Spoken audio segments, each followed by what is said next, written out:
Went from condos to Pop's house, on calls now bus routes. No matter what, it was a step to get to where you was, trying to get to, right? In life, we all have different journeys and paths. And sometimes what we're doing today isn't what we were doing 3-4 years ago, but we needed to go through that journey to get to where we're at currently, right? So that's all that was, but I think you said something very important that I want to touch on really quick. And that was you basically stating, I had to get out of the D.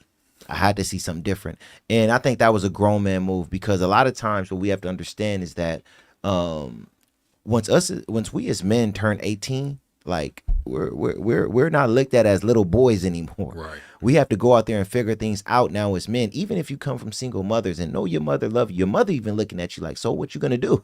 Right. So the world look at us now as men. So you have to make certain decisions in your life to change your life and get your life on the right path immediately. It's almost like you get a fresh start at that 18, 19 stage, but it's like it's game time, right? So you made a decision to take yourself out of Detroit and put yourself in a different position, even though like you said, basketball is not my thing. It's getting me out of here though.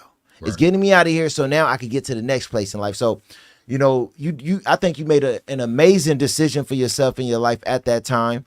I would hope that more young men look at opportunities like that and say, hey, I got an opportunity to do something different. I don't just want to stay here kicking it with the homies, smoking weed, drinking, and doing what I want to do every day. Right. I want to take myself out of this environment so I could go out and be the inspiration to where I come from, right? So I could come back and say, hey, brothers, let's do this. Look at what I got going on. You get what I'm saying? Mm-hmm. That's what we want to be, right? And I see what you were trying to do, and I respect that, so when it come down to, yeah, definitely, man. When it come down to what you was doing at that time, like you say, even though ball wasn't what you wanted to do, would you say you gained something from being in college at that time to get you to the next stage in life from where you was about to go? Big time, man. Big time, man. Besides the relationships, the experiences, like I said, you can never really truly respect the experience until you see the product of what it produces, and that could take years. So the experience of networking, the experience of being away from home, the experience to identify how to deal with different people. You can never really respect those experiences until you see the product of it in the future. You know what I mean? So like living with a roommate. You know what I mean? That was my first time living in a dorm and a roommate, and it was an awkward situation because he was a weird kind of dude. You know what I mean? So you learn how to and I had to put those skills, where I made all these friends and made all this and this, I had to put those skills together, and figure out how to identify with this dude. I don't want to come off as a snitch, but then again, I can't come off being abused. You know what I mean? Like, I'm 6'9", I'm the basketball player from Detroit. You know what I mean? It was great. And Prairie View, it molded me, for the year and a half I was there, it molded me into who I am today. I still, every time I go to Texas, I still, talk to my friends, teammates, Daniel Olstein, you know what I mean, Reggie Walter. I still talk to these guys daily.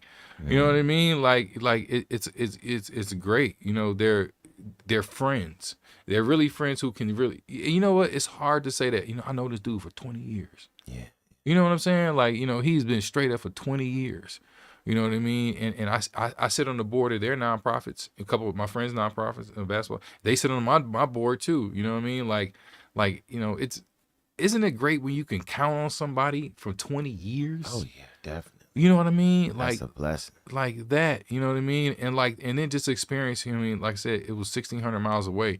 It gave me opportunity to bring, every time I went back to Detroit, I was bringing back screw music, I was bringing back food, experiences, you know what I mean? And a lot of times we neglect to respect the experiences, you know what I mean? Because all it takes is experience. Experience is a spark, a synapse that goes off in your head and is inducted in your memory. You know what I mean? How great is that experience going to have that you can go change your life? The first time I experienced somebody saying, I see greatness in me, that was experience was it was after I prayed for my purpose and God did my purpose. Then the next day somebody came and said, I see greatness in you. That experience, I carry that with me every day. You know what I mean? All it takes is one spark of synapse, for an experience. First time I touched the outside of an airplane, I have an airplane out at Long Beach Airport. First time I touched the outside of an airplane,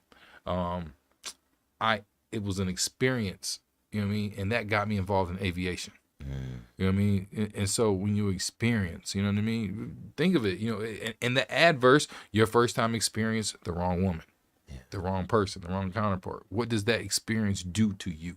Experiences cause trauma or can cause inspiration. You know what I mean? So my whole thing was understanding, one, the separate of the two, the trauma and the experiences, but understanding that even though you may go through a traumatic experience, trauma, childhood, and things like that is inadvertently making you harder somehow, some kind of way for other experiences. And when you have those experiences, you can share those experiences. What's that called? A testimony. Yeah. You know what I mean? A testimony is when you have been tested. You know what I mean? So once you've been tested, you can pass on. That's why I love being a mentor. You break the word mentor down. Mentoring through your life.